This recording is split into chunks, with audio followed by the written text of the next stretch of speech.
Hello everyone, আসসালামু আলাইকুম সবাইকে। রান্নার রেসিপি বাই শারমিন। আমি শারমিন আপনাদের মাঝে নিয়ে আসলাম নতুন আরও একটি রান্নার ভিডিও। আজ আমি রান্না করছি বড় আলু দিয়ে মুরগির মাংসের ঝাল ঝাল রেসিপি। তো চলুন রান্নায় ফেরা যাক। এই জন্য আমি প্রথমে প্যানে তেল গরম করে এর মধ্যে দিয়ে দিলাম আলুগুলো ভেজে আমি তুলে নিলাম। এরপর দিয়ে দেব একই তেলের মধ্যে পেঁয়াজ কুচোটা আমি হালকা লাল লাল ভেজে নিব। ভাজা হয়ে গেলে এর মধ্যে দিয়ে দিচ্ছি আমি মুরগির মাংস। এখানে আমি মুরগির মাংসটা রেগুলার কাট করে নিয়েছি এবং ধুয়ে পরিষ্কার করে নিয়েছি।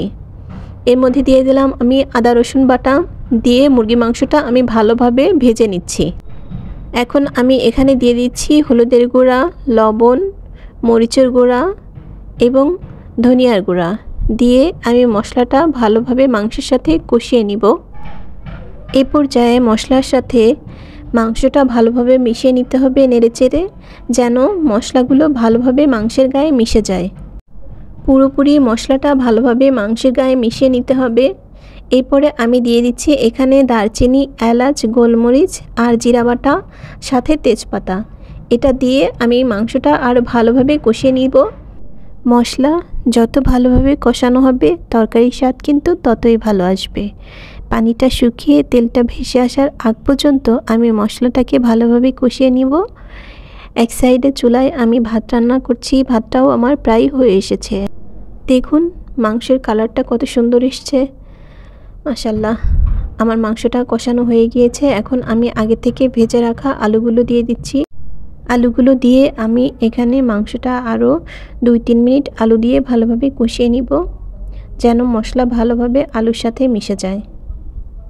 এ পর্যায়ে আমি দিয়ে দেব সিদ্ধ হওয়ার জন্য পানি। এই যে দেখুন পরিমাণ মতো পানি দিয়ে এখন আমি মাংসটা সিদ্ধ হওয়ার জন্য ঢাকনা দিয়ে ঢেকে রেখে দেব।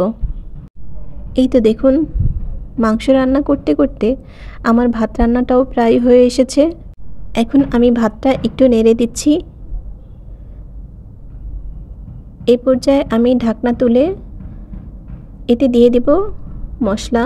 এটা ছিল গরম মশলার গুঁড়া। গরম মশলার গুঁড়াটা দিয়ে আরও একটু নেড়ে চেড়ে ঢাকনা দিয়ে ঢেকে রেখে দেব। এই যে দেখুন ঢাকনাটা তুলে মাংসটা প্রায় সিদ্ধ হয়ে এসেছে।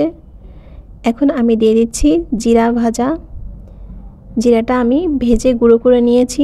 জিরা গুঁড়োটা দিয়ে এখন আর 5 মিনিট আমি ঢাকনা দিয়ে ঢেকে রেখে দিব।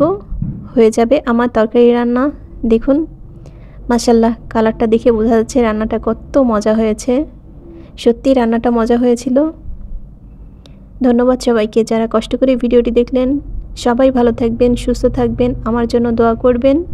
আর এইরকম মজার মজার রেসিপি পাওয়ার জন্য শারমিন আক্তার পেজটিকে অবশ্যই ফলো করবেন আশা করি। আল্লাহ হাফেজ।